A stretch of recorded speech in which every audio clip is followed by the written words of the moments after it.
Okay, good morning, everyone. Thank you so much for joining us for this very important meeting.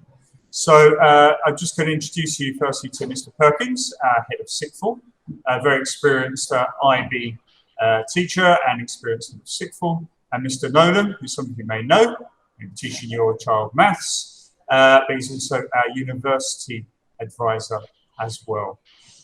So the aim of this really is to talk about different pathways on offer in the sixth form. Obviously our IB diploma is the main pathway and the chosen pathway for most of our students. And we've got an incredible record here going back 10 years where we continually beat world averages. And last year we managed actually to get someone who scored 45 out of 45 points. And I've worked in 4 international schools, IB schools, and actually it's the first time I've had students who've got 43, 44 points, but a 45 out of 45 shows what everyone can really aspire to and work towards. There are other pathways we also offer. So we also offer the high school diploma, and that includes IB courses, which are normally taken at SL level, standard level, rather than higher level. Mr. Perkins will outline the differences in more detail shortly.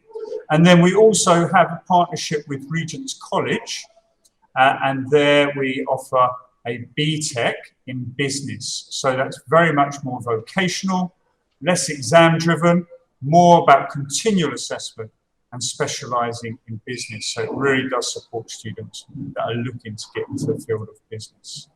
So I'm going to leave you there. So Mr. Perkins, so I don't take everything away from what Mr. Perkins is probably going to say now. And Mr. Perkins go through these different pathways for your student. Please keep in touch with us at all times. I know Mr. Anderson is also meeting all of the students.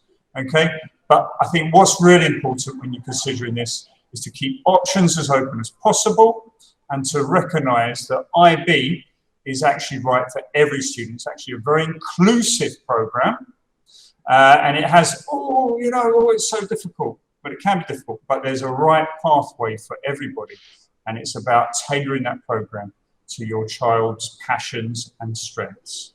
Okay, Mr. Perkins. Thank you very much, Dr. Jones. So as you can see, there's the overview for the session today. I will apologise, and that's why it is being recorded, because it will be quite a heavy session in terms of information. Okay, and it's important, I'll say this throughout, that this is the start of the process for choosing options and pathways into year 12. It doesn't end here. It doesn't end tomorrow when the students I will speak to and present to, and they'll have a small university and options fair afterwards.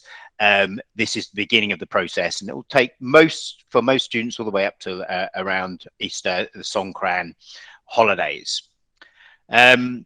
So as well as starting the process from my point of view, I think this is the time when you as parents also need to start discussing the future. It is one of those times that should be really exciting for students as they're thinking about their future occupations, whether it's medicine, engineering, social media, wherever that may be. And it's really important that parents, alongside teachers, alongside the administration and university counselling team, are discussing that. Hopefully this presentation will really give you those clear outlines and guidelines, what the IB diploma is, what the IB courses program is, how the high school diploma fits with that, and then alongside the other opportunity of doing BTECs with the Regent's College. So you can really start discussing with your son and daughter what is the best pathway for them, because really at the sixth form, that's what we want to do, is to support all the students. And we have, as you can see already, a number of pathways that enable them to achieve and be successful. Obviously, Mr. Nolan's here because he'll talk a little bit about what universities want. I will also say that as well, because we are preparing students not only for the world of work, but also for applying to universities, UK, US, Canada, Thailand, of course, and they will have slightly different requirements. So it's important when you're considering pathways and options and subjects that that's also considered. Obviously, as Dr. Jones said, If there are any questions, obviously we'll hopefully cover some of those towards the end of the meeting. But again, it's an ongoing discussion, and we're very happy to meet with parents as part of the process of choosing options and pathways. Just a very little bit about me. You may have heard this already. If you have, apologies. I have been IB coordinator for many, many years, over 15 years, in a variety of international schools, American schools, British schools. My last role was in Singapore at Dulwich for 5 years, where I was the founding IB diploma coordinator. So started off the program, had a great time. We grew the cohort from 30 to 150 a year in 5 years, so quite expansive and quite a lot of growth there. Before that, I was 9 years back in the UK, but at an American school, but again IB coordinator. So I do know lots and lots of the details regarding the IB program, and should be able to help you at every step of the way. I've also been in other countries, as you can see there. My background is actually as an architect. And degree subject was there, and then I decided to go into teaching to teach design. I've got a master's in online learning environments, which has come in very handy recently as we've been doing a lot of remote teaching. I teach computer science. I probably teach some of your sons and daughters, also design technology at IB level. Theory of knowledge is my favorite subject. I'll talk a little bit about that today, and as we go forward. I've had a number of parents have asked, oh, well, why Regents? Why move from Singapore? And one of the things was I was really looking to come back to a smaller school. That my school in Singapore was 3,000 students, would you believe? So it's been lovely to be in a school of 500 to 600 students and getting to know them all well, even during remote learning. As Dr. Jones insinuated, that you've got a very strong IB program here, and I'm really, I'm IB through and through for many, many years. Thailand, I've been a number of times, so it was going to be a pleasure to come and work here and to really understand the culture and the context. Mr. Jones, Mr. Bailey, and Mr. Barrow in my interviews last year, I remember very strongly talking and singing the praises of the students, how they really want to learn, they really want to succeed, but they're also friendly and happy in nature. So I've had great fun already, even with COVID-19 issues. And I'm looking forward to working with this group as well as we go forward to the options and then into the IB diploma. It's not just me, there is a team. You've been just introduced, Mr. Nolan, but we have the other two university councillors, Crew Pin and Crew Nan, who are specific to Thai universities and will be part of this options process and giving advice. Obviously for the IB diploma, we have the core coordinators. If you don't know, and I'll talk a little bit about it, there are 3 things beside the subjects. There is a course in critical thinking, theory of knowledge. There is an extended essay, a 4,000-word essay students have to produce for the IB diploma, and then all students are involved in creativity activity service, which is key to around Square School, and one of the reasons we love the IB and the IB programs. And obviously, Mr. Barrow, academic team, is supporting us all as well, and is always around for advice. So there's lots of people that are going to help support both yourselves and then obviously students as they're making choices. Dr. Jones alluded to it, so I won't say too long here, but we've had great success. And okay, Toei gets all the gold stars and the glitz and getting 45 points, but it was a 37 average last year, which was absolutely amazing, and does mean the amount of options students have in terms of applying to universities around the world. The world is their oyster, if you want to use a cliche, and we're hoping to continue that success over the coming years. Why do the IB? I think there are quite a strong number of reasons, and I'll talk about this over the next few slides. One of the key things is the skill set. It's not about the subjects, it's about the writing, the study skills, the time management. We all know in the busy world we work and live in how important that skill is, and be able to juggle quite a number of plates. And the IB really does help students with that. And we help in terms of giving students the tools and the skills to enable them to achieve well in the IB diploma. Obviously, The number of assessments in the IB diploma focuses not just on written, but on oral. And obviously, most of the program is in English. So there's a key skill set for your sons and daughters. A lot of students go, oh, why do I have to study maths? And Mr. Nolan's probably smiling there. But again, it's another key skill set for students going all the way through, not just university, but to beyond into the world of work, and studying maths to that level, whether they're interested in the arts or medicine, is still very, very important. The IB diploma program and courses program are universally accepted, as it's almost the gold standard, it would be called, around the world. So universities love IB students, and immediately they see IB on that school's transcript, they're like, ah, yes, this is the sort of student we're going to want, because not only do they have certain subject skills, but they have all these other skills we've been talking about. If you're applying to the US, you can get credit for first year courses at university, usually high level courses. Maybe Mr. Nolan may speak about that briefly, and it is excellent university preparation, and I will talk a little bit more about that as we go through.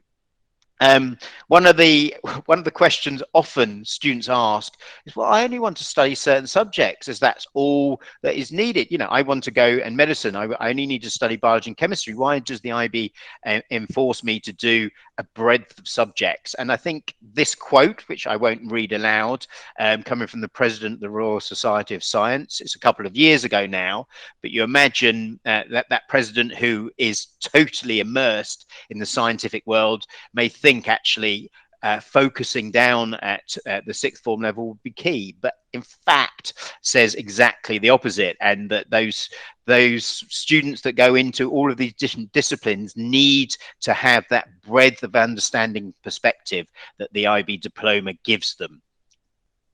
There is a lot of students that may come to me and say, well, I think the A-levels are better.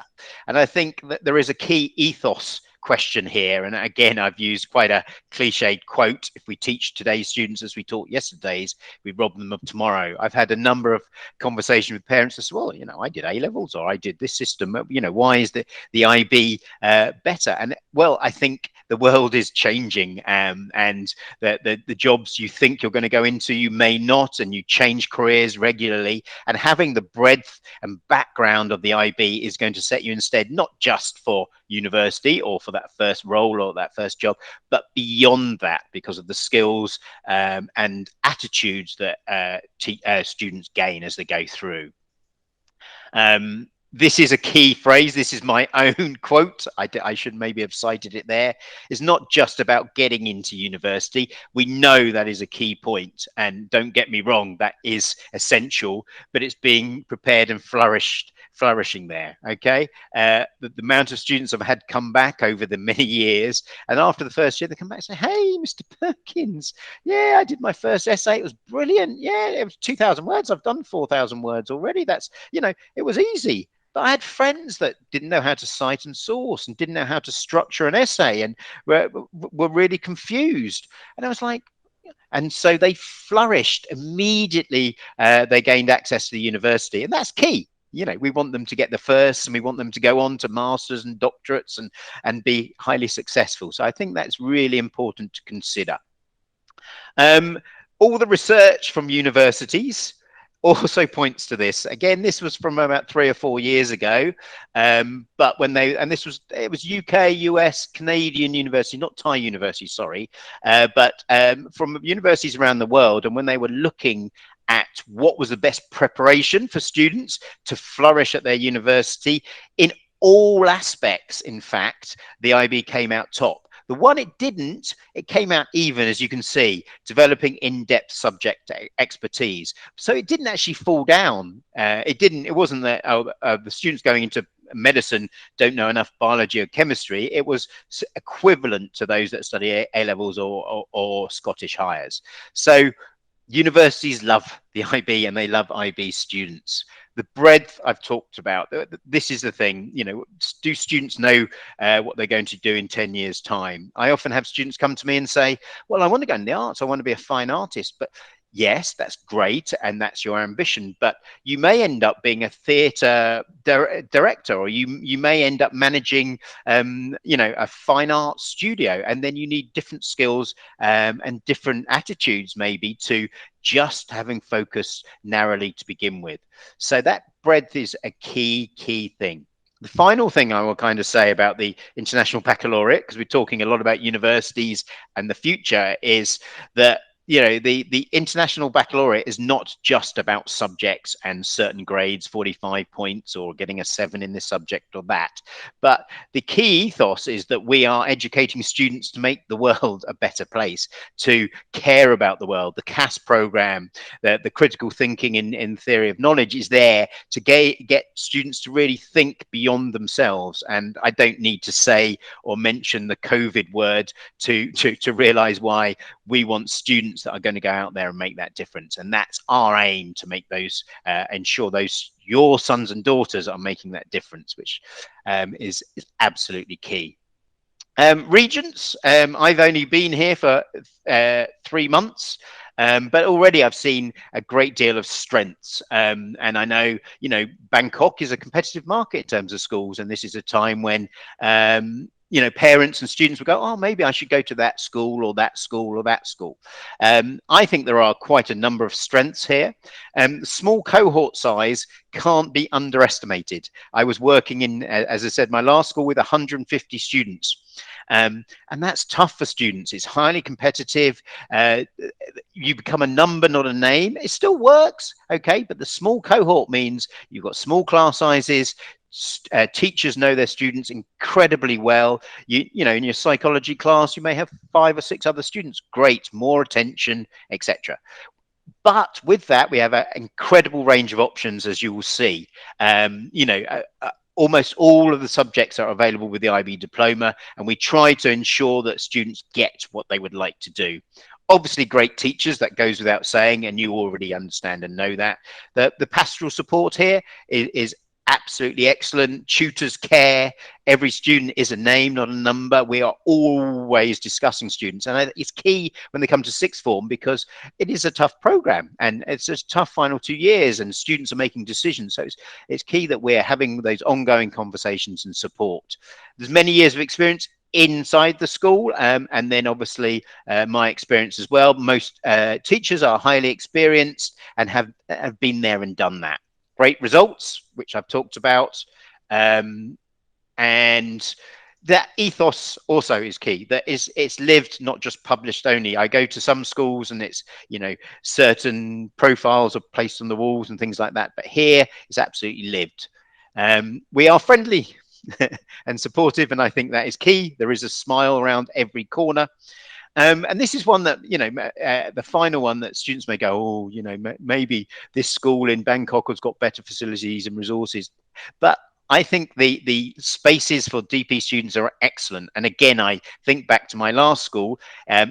It was beautiful and brilliant, but there was 300 students sharing the common room, which wasn't actually that much bigger than the common room we have here. So they have lots of private study space, common room space. It's the facilities are great here in terms of that, for the size of the cohort. So those are, I think, some of the strengths. So what choices does your son and daughter have? Okay, just in case you don't know, the full IB Diploma program, which I'll talk about first, students have to choose 6 subjects, 3 at high level and 3 at standard level. The high level are the subjects they obviously, hopefully, are good at, enjoy, and maybe want to take forward into university. The main difference is there's a greater depth there. With high level subjects. So as you can see, the number of hours taught that is mandated by the IB is 240 for high level. So it equates to about 8 lessons a week, and 150 for standard level, 6 lessons a week, over 2 weeks. Sorry, apologies there for that slight error. All the subjects have got subject briefs, which we'll share with students so they can fully understand those subjects. there is a key, and I'll talk about it later, about making sure you're choosing the right higher level subjects, because there is more assessment, there is more essays in the history paper and those sorts of things. So it's important that those high levels and standard levels are chosen carefully. Alongside that, there are those three other elements I talked about. I won't be focusing much on those today because we're really focusing on which subject students are going to choose. But it's important to understand they are the key and the center of the program. Theory of knowledge, all students would take that are doing the full diploma. In small classes, critical thinking, analysis, how do we know what we know?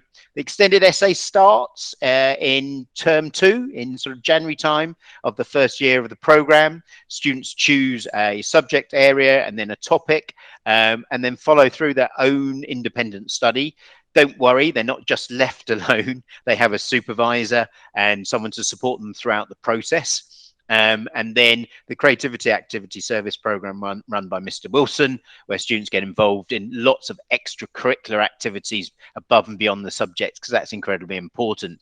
And when I hear students say, well, I can't be part of the football team or the basketball team because I'm too busy, I say the absolute opposite. Those are things you have to be part of and can be part of your CAS program. There is the diagram, and as today we're going to be talking about those 6 subject groups in detail and going through what subjects students can choose. Okay, so in group 1, all students need to choose a study in language and literature. Quite a number of students choose English language and literature, which we provide. A lot of students would choose Thai, their mother tongue language, and then we do also support Chinese language and literature as well.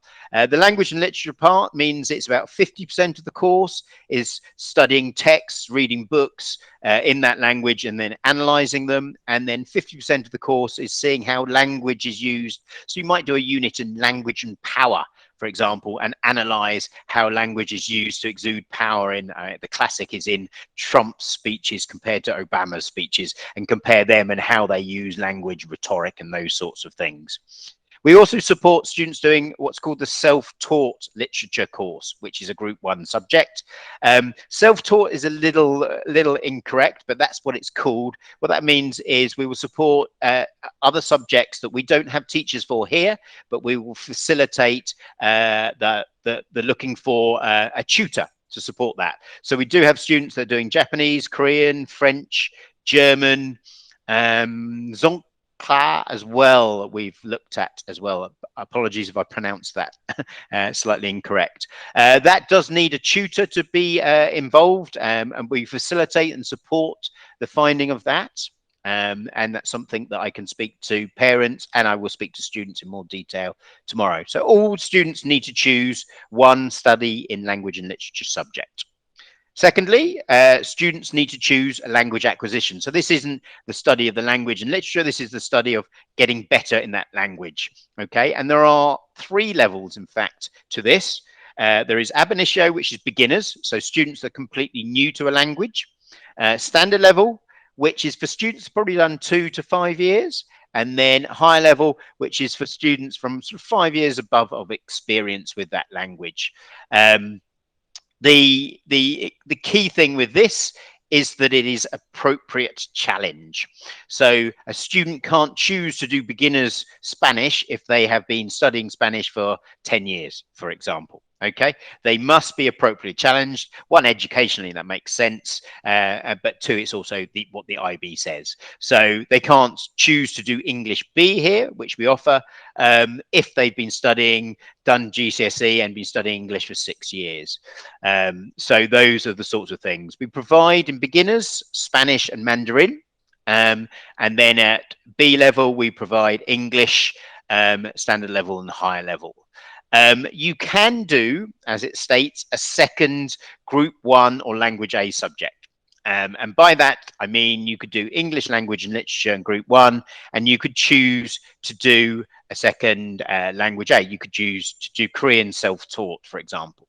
The difference with that is that you get what is called the bilingual diploma. It says lovely on your certificate. Educationally, doing 2 language A courses, language and literature A courses, is obviously very good in terms of the brain, in terms of learning, in terms of pushing yourself forwards, and obviously into the world of work. If you're raising, especially your English alongside your mother tongue language to that level, is excellent. So there's that guidance I was talking about, an appropriate challenge. Generally, what will happen is the languages department will say, oh, we would recommend this student for English B, or this student for English A, this student for Spanish, so on and so forth. So they will do the recommendations. And then, as I'll talk about later, myself and Mr. Nolan will meet with students after the mocks to discuss fully their choices. All students need to choose an individual societies subject, otherwise known as humanities. Standard level and high level, we have history. As you can see, lots of subjects, economics and geography. I don't think they need much explanation there. Digital society has just changed names from information technology in a global society. I think it was a mouthful to say for most people. And that is not computer science. That is understanding and studying how IT and information technology works, but then how it affects society. So you're looking at privacy and security, intellectual property, and all of those sorts of areas, and how it affects our day-to-day lives, how it affects how I'm able to do this Google Meet online, and is that better or worse for education, remote learning, those sorts of things. So it is a humanities subject is the key to that. Psychology, and then business management as well. Okay, so there's quite a number of Group 3 subjects that students can choose. Group 4, we have lots of sciences as well. So I kind of split these into 2 parts. The traditional lab sciences, okay, so physics, biology, and chemistry. Definitely for those students that want to continue on to university in those sorts of areas. And I'll talk a little bit more about that in a moment. But we also offer those creative applied sciences, as I call it, those design technology, sports, exercise, health science, and also environmental systems. Environmental systems is only at standard level. It's very much a kind of combined geography and biology course. It is probably for students that either are really passionate about the environment, or actually, again, maybe are not going to go on to study science and a pure science at university. Yeah. A couple of things with Group 4. Double high level science is tough. If students are choosing biology high level and chemistry high level, that's going to be a lot of work. It's acknowledged to be a lot of work. So be very careful and make sure that your son and daughter needs those for university for their course. Otherwise, think maybe more practically, maybe balancing out the subjects. Biology, some may say, and hopefully there's no biologist, may be a little easier, but has lots and lots of content. So if your son and daughter is one of the students that struggles with memory and gathering lots of content before they analyze and utilize it, then maybe a subject to be careful of. Physics is also tough. The jump from IGCSE physics to IB physics is probably one of the biggest. Okay. And really, I always say is mathematics disguised. So your son and daughter should be good at maths and love maths, alongside having the skills with physics to go and do that. Often students that are not going down the engineering world or the physics world, unless they're really passionate with physics, may choose one of the other sciences to pursue or follow. Yeah. Chemistry generally is taken as a complementary subject. So students will take physics and chemistry if they're going to go into engineering, biology and chemistry if they're going to go into medicine. So it's usually part of a pairing. Okay, it doesn't have to be, but it can be. This is just a little side note. If your son and daughter is applying to highly competitive universities, maybe in the US or UK, then they do prefer probably the more traditional sciences for certain courses. Okay, Imperial, I'm talking Oxford, Cambridge, those sorts of universities. So that's something to bear in mind. But most other universities, you know, do the science that you're going to be good at and going to achieve well with. Maths. The IB loves to make things complicated, doesn't it, Mr. Nolan? Doesn't call the courses something simple. There are two courses. Even I have to always read the screen when I look at this. Analysis and approaches, and applications and interpretation. Okay. If you want to look at it in one way, you could kind of consider it. And again, Mr. Nolan might shrug at this. Analysis and approaches, a little bit more pure kind of maths, conceptual. You're trying to prove certain things. Applications and interpretations, a little bit more applied, statistically kind of based. Okay, that's a kind of broad kind of description. I've got another slide which I'll show in a bit more detail. Maths teachers will guide students and say, I would think that maths applications is what you'd like to do, where you're applying to university. If students applying to university to do law or humanities or something like that, then it's unlikely that they would be looking to do maths analysis at higher level, for example. However, if they're going into engineering or going to study pure maths, then it'd be likely that they would need higher level maths analysis. Okay, maths applications and interpretations, the standard level is probably considered the easier. I'll be careful with that. But generally it's considered the easier. So if your son and daughter is like, oh, I don't want to study maths, I'm unsure about maths, it's going to be difficult, then maths applications and interpretations at standard level is probably the course to choose. We will guide students, and the maths department will guide students strongly within this to ensure they make the correct choice. Obviously, higher level is tough. Again, it's a bit like the physics. You need to be good at your maths and getting the very high grades at IGCSE to do well. There we go. There's my other kind of screen. Analysis and approaches, and emphasis and generalization, proof, calculus, applications, interpretations. That's a key. All papers, I believe, again, Mr. Nolan might nod or shake his head in a moment, have a calculator with all papers in application. So they're always using the calculator. In analysis, one of the papers has the use of a calculator. Okay, again, ask questions. Students will support as we go through the process.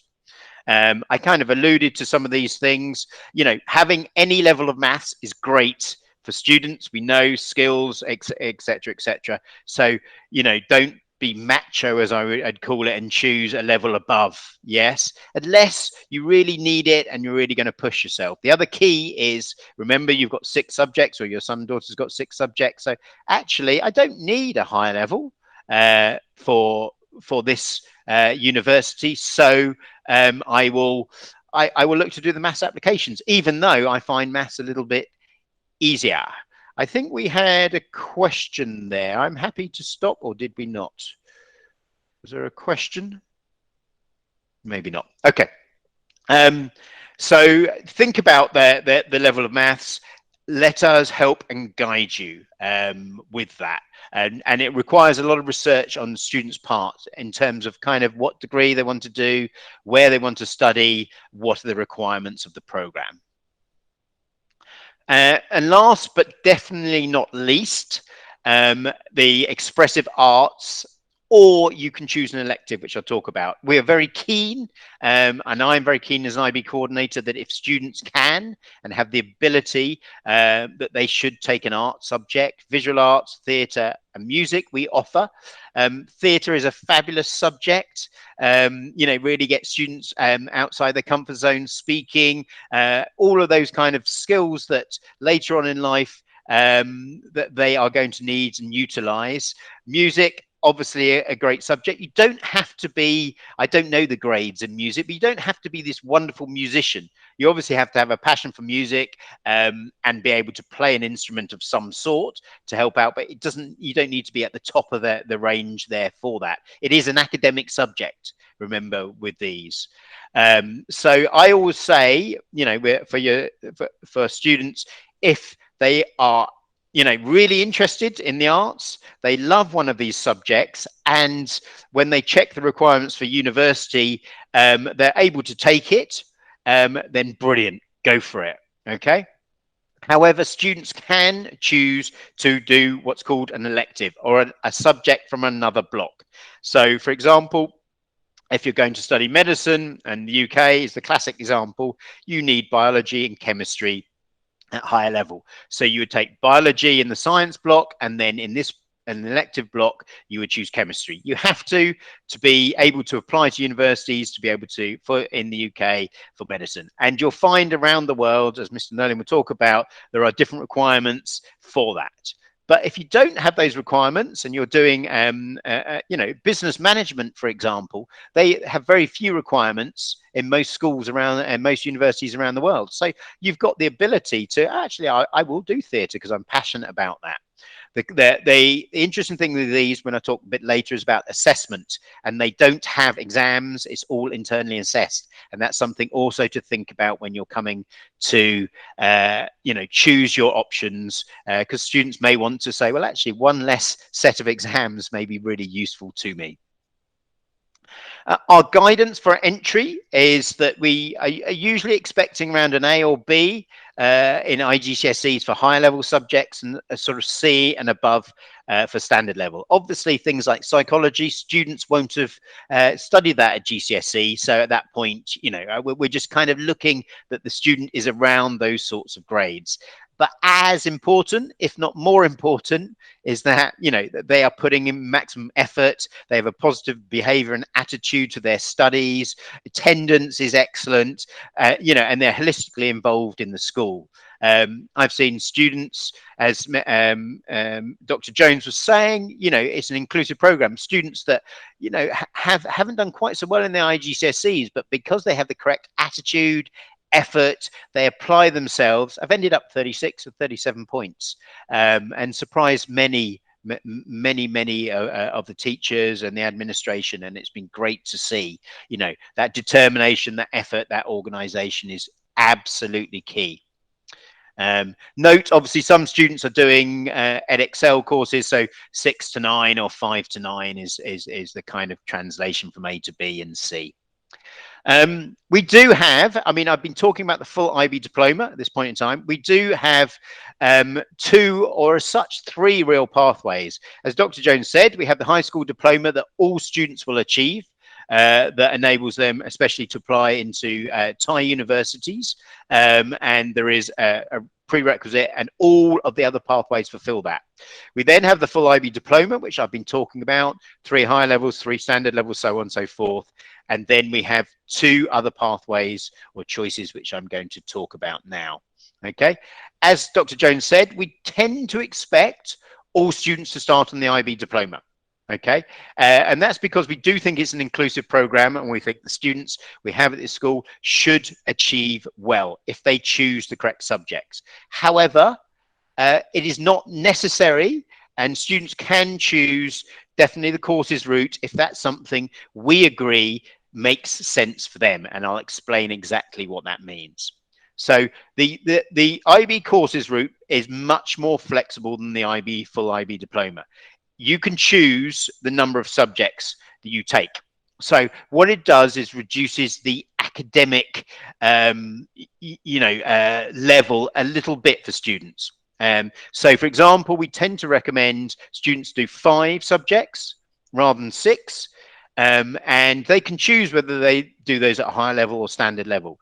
So it means they can give more time to those other subjects if they're the type of student that may struggle with that full breadth. And what that does is gives them, a day and a half of extra study on those subjects.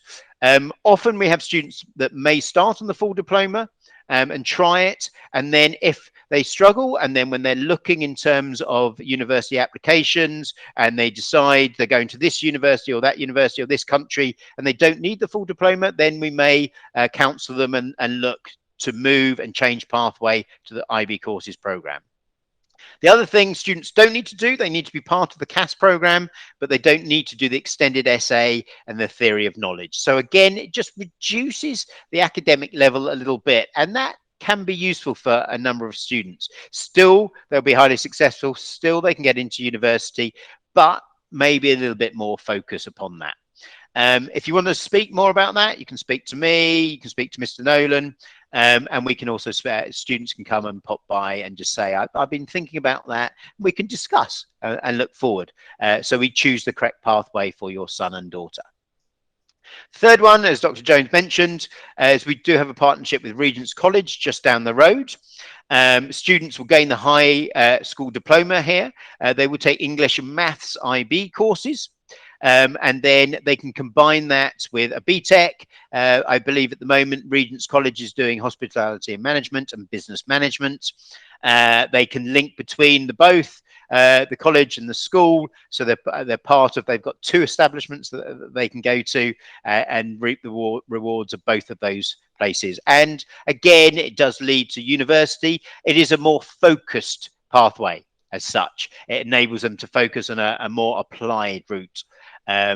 Regent's College are coming in tomorrow to the fair with students to discuss that, and then obviously they can come and speak to me or Mr. Nolan, and we can discuss if that's a great route for them. In the end, as such, those three pathways should give any student at the moment that's in year 11 a great pathway through to university and to life beyond, and to be successful. And that's the key to that.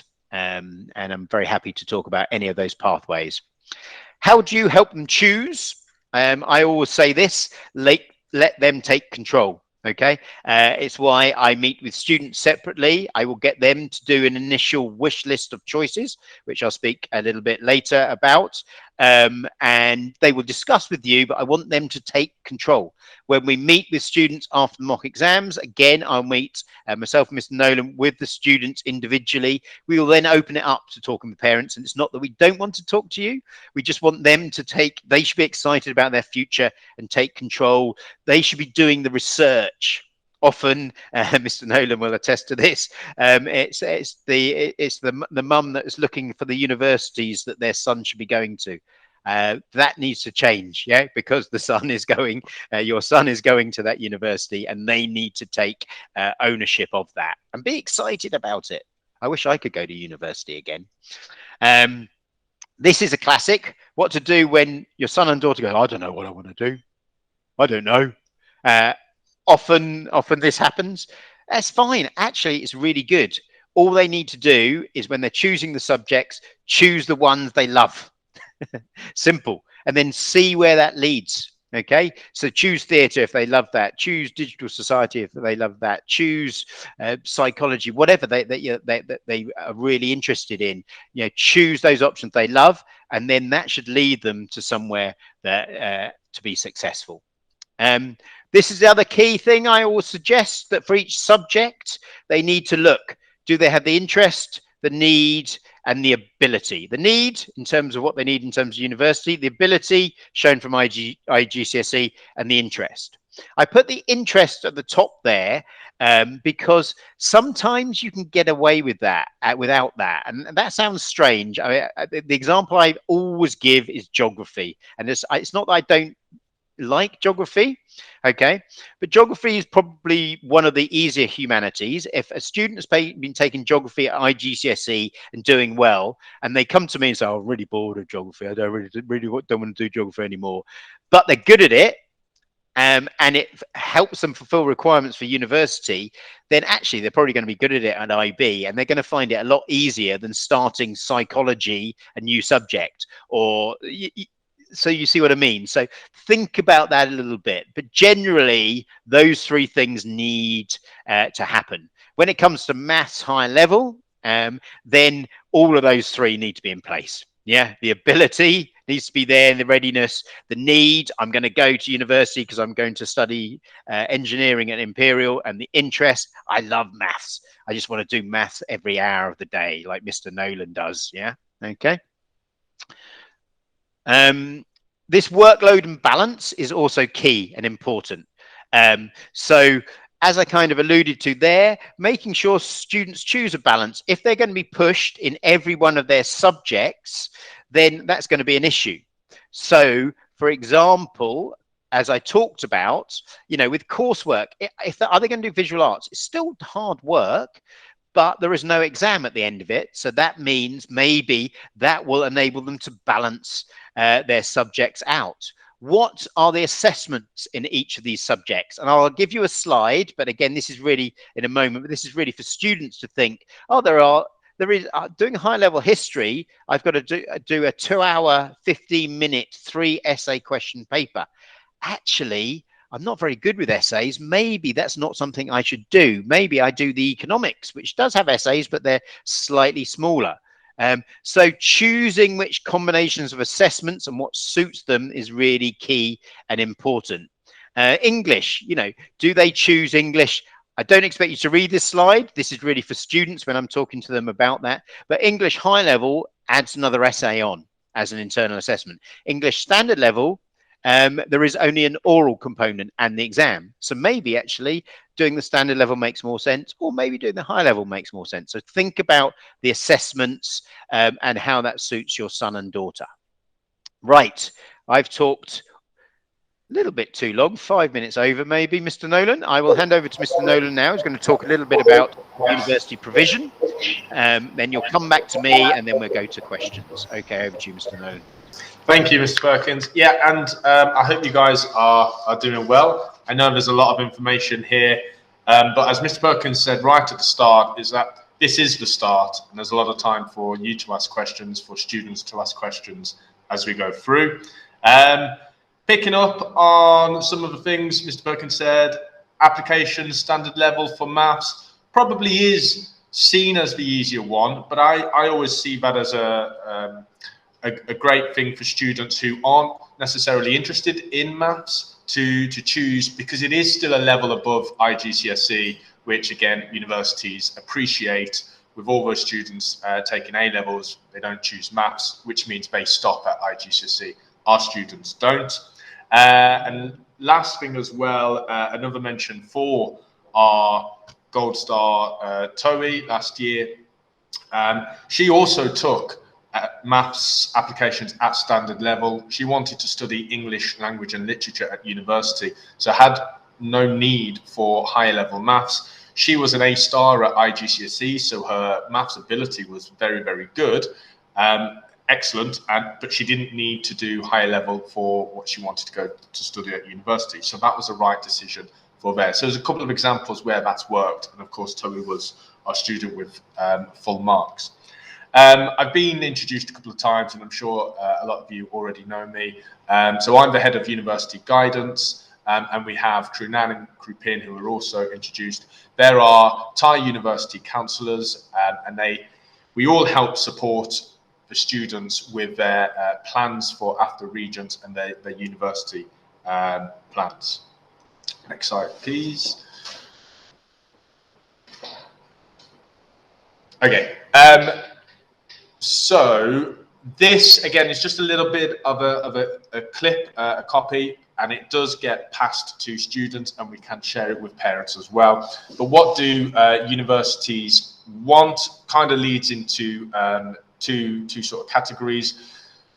The important one for you guys now and the students now is what sort of subjects thereafter when students choose to apply for a certain course at a university.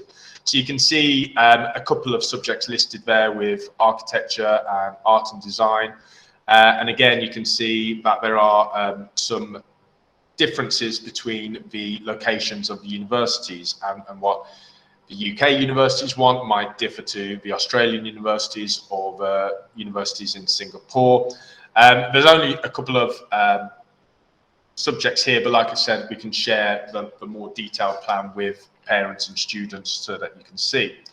The one here, there's a couple of sort of maths sides. We've got economics and finance, engineering and science. The one to be careful here really is the maths. Universities have made it a little bit complicated for students when it comes down to maths. And maths teachers will guide, as will other subjects, will guide students with their topics. But we do need to be a little bit careful with what students want to go and study at university. If it is to do with economics and finance, it will usually be the higher levels of applications and interpretation, or analysis and approaches at higher level or standard level. So we just need to be a little bit careful with the maths one there because it's not always as clear. And again, there are differences with different universities from around the world. Okay. And then the other side to what universities want is the results. And again, these can differ between different locations. I won't go through all of them. I won't go through all the different locations, but it is something to bear in mind when picking options. And students will be able to have a look at this. And I'll talk a bit about that more in a couple of slides' time. So we've just got an example here for UK universities. For the UK universities, they tend to want they look at the final result and they use the teacher predictions to offer the students a place at their university, and they will offer those places based on the predictions if they're close to what you see here. So for the University of Birmingham, a student studying law, they tend to ask for 32 points, and they break it up. So they want 32 points overall, but they might also require a 665 in their higher level subjects. So these are what some of the UK universities will offer students as a condition for a place at their university. Okay. So we've said this, we've mentioned this quite a lot, students to take control of what they want to do. And it's the same for the universities as well. Where do the students want to go? Where would they like to study? And then the big part of that is their research. We support students, but we can't pick the course that they want to study at university. We can't pick the university that they want to go to. We can't write the application for them, but we do support the students in every step of that, but it is focused on what the student is doing. Next slide, please. Okay, so what we do kind of offer for the students in our support is we introduce the students to Unifrog. Year 11s are going to be introduced to Unifrog tomorrow, and this is our university, our online platform for university research. And you can find lots of things about the university and their requirements. Scholarship opportunities is a big one that they offer. And they also give advice on personal statements or Common App essays and application processes. We do survey the needs of the students, and this is where Mr. Perkins and I speak to the students, or I will have a private meeting with the students to talk about their plans and what they need to do and how they should get started. We support students throughout the application process. So right at the start of year 12, I will speak with the students and say where they need to start preparing and what they need to do, and try to get them to do a to-do list. We provide students with guidance about the personal statement. So each student will write a personal statement, usually needed for the UK universities. But again, it's another thing that is useful for later in life when they want to apply for jobs.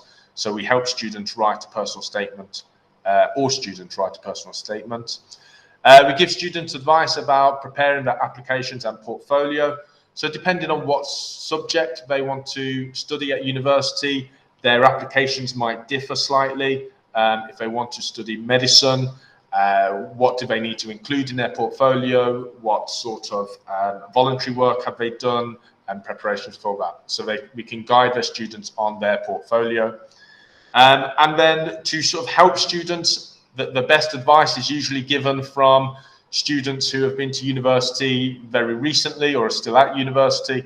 So we look to try and organise some alumni talks where previous students who are either at university or have just finished university can share their experiences, which is really useful for students. We can tell students you need to do this by this certain date, but when they hear it from a student themselves, I think it's a bit more powerful. And then we give advice about internships and scholarships, usually for the scholarships, which ones might be on offer. But again, there's a slide for that which I'll talk about. And we do hold university fairs. We haven't been able to hold one in person due to COVID, but we have been doing the online fairs, which have been really successful, giving students actually a little bit more time to speak to certain universities that they want to, and they get to look at some webinars on how to sort of webinars on how to write a personal statement or how to apply to a certain university. But we do hope that next year, hopefully, we could get some university representatives back into school where students can speak face-to-face with them. I think it adds a personal touch, so fingers crossed for that. Okay, so Unifrog, if you just click one back, sorry. All right. Unifrog, this is where a few animations to spark it up. This is our online platform, and the students will be able to sign into this in the next week. They will be able to sign into this and start exploring universities, which may help them when it comes to deciding their IB options. But we have, this first sort of section which can give students a bit of an idea of what jobs they might want to be interested in. That's with the interest profile and the personality profile. But down the bottom there, you've also got some subject libraries, a careers library. That kind of talks about certain careers and what subjects you might need to take to follow them. And then the webinars give you ideas on the how-to bits. Next click, please. The next section would be the searching for universities, and students can make shortlists of universities here. This is where they will find out the requirements, what IB points they might need, and in certain subjects. Okay, so it's very good there, and it's got, as you can see, it's covering a large part of the world. Next slide, please. Or next, yeah, that's okay. The one before that was just where they can be writing some personal statements, and it gives them a bit of guidance. But again, this one here is quite a nice print screen of what universities they might be interested in after putting in their subjects, and it gives them some aspirational, some solid, and some safe. These are some universities in the UK from, I think these are for geography for here, so you can see there's different types, and it gives them a lot of information for that as well. Okay. This is at the moment very basic timeline. There's a bit more of a comprehensive one when students get into year 12, which will be shared with you as well, but it's just a little bit of a breakdown. We start university research in year 12, and actually students can be researching from now as soon as they're loaded up onto Unifrog. That's absolutely fine. We look at the personal statement draft in term 2. The students will have a meeting with me or Crew Pin or Crew Nan just to talk about their options and what they need to get ready for. The personal statement should hopefully be finished by term 3, ready for the applications. In year 13, term 1, there might still be a little bit of university research going, but we really sort of start focusing on the applications in term 1 and hope to get applications sorted by the end of the first term. For some universities like Australia, that won't be able to be achieved because their deadlines are a little bit later, because their years are a little bit different to ours, but that's okay, and we can work through that as long as the applications are sort of ready to be completed. It's a short one from me. You get a lot more when your students are in year 12, and I can talk a lot more in detail, but hopefully there's a little bit of guidance to help students with their options picking. Thank you. Brilliant. Thank you, Mr. Nolan. So next kind of steps, when I meet with students tomorrow, I will give them a form, either electronically for any that are still online or face-to-face, for them to go away and choose their first set of options. Remember, and please make sure you understand this. This is just a first idea.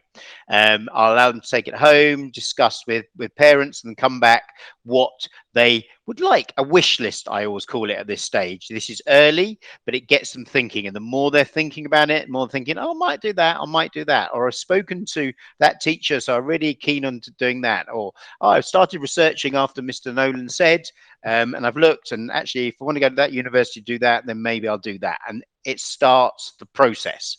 Okay. They would choose the options. What we do is we place them into option blocks, as you kind of see. However, we're able to move those blocks around a little. And again, I'll talk to students about that so they fully understand that process. So if they want a slightly different combination, as long as it fulfills the rules I said earlier, that we will try and support it. Okay. They'll be given that form, as I said, and be sent home.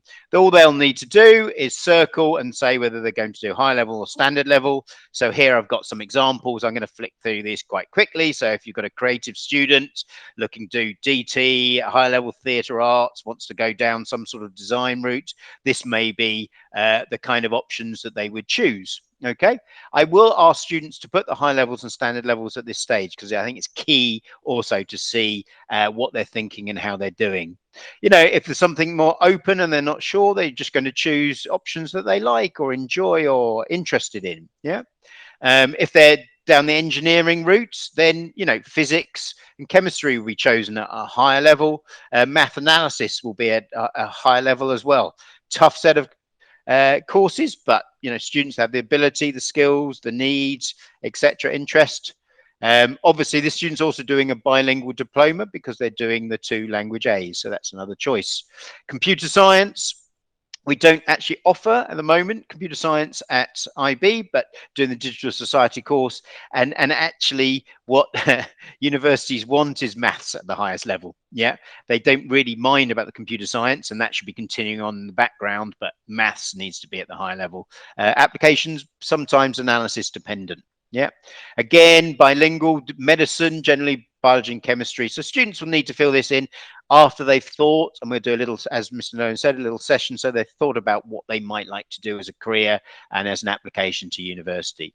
I can't state this enough, and that's why we've done this quite long presentation. The single most important thing to a student's success is choosing the correct options. The 2 years can be painful. Because they've chosen options that don't suit their ability or their interests, but they've, oh, well, you know, my dad's an engineer, I think I need to be an engineer, I'm going to do that, I'm not really interested, but that's what I'll do. And they're not, their strength doesn't lie in those areas. It can become really difficult. Whereas for most students, if they're really careful about the options they choose and the subjects they choose, they get the balance right, then they can achieve very, very well. The timeline process. So as you can see, there's the IB options marketplace tomorrow for students. I will give them that wish list, and they'll bring it home, and they'll bring that back to me or send that back to me by December the 3rd. Then we pause. I just start bringing together the options, seeing what students are wanting. Obviously, for the school, we look at resourcing of teachers and those sorts of things. Then the IGCSE mock exams are in Feb. Alongside that, Mr. Nolan, Crew Pin and Crew Nan will be doing a variety of university research sessions, support, backup as students are going through and studying and starting to clarify their ideas. We'll have one-to-one interviews, as I said, Mr. Nolan and myself, with each student in February to March time, just after those mock examinations. Look at the wish list, see if there are any changes, see if it all fits. Are we setting up your son and daughter for success? Okay, there'll be parent information sessions on different marketplaces, and by that I mean Mr. Nolan will do one just on the UK or just on the US, and Crew Pin and Crew Nan will do one just on Thai universities to give you all the information, so you're fully understanding alongside the students what is required. Does that fit with the options? We will do some trial sessions in certain subjects. Don't quite know when that's going to happen, to be confirmed, and then final options should be completed and finalized around the April time. So you can see the process. It doesn't matter, it takes that long. What we want to do is get the correct options so your son and daughter can be successful. Next steps: students must research. I think we've placed that at home. Teacher advice is key, going along and speaking to teachers, not just at the fair, but afterwards. You talking to your son and daughter, seeing if their excitement about what they want to do in the future. Mr. Nolan is a friendly guy, popping up, speaking to him. Can I just chat to you about this? I'm unsure, showing that interest. Carefully reflect on their progress and be realistic. How are their IGCSEs going? If geography is painful and horrible right now, and you've put down geography and IB, is that going to be the correct one? Options handbook, we will send out a handbook which will have all the subject briefs, so you can look through and get all the information. And then obviously either students or parents come back and discuss with me as we're moving forward.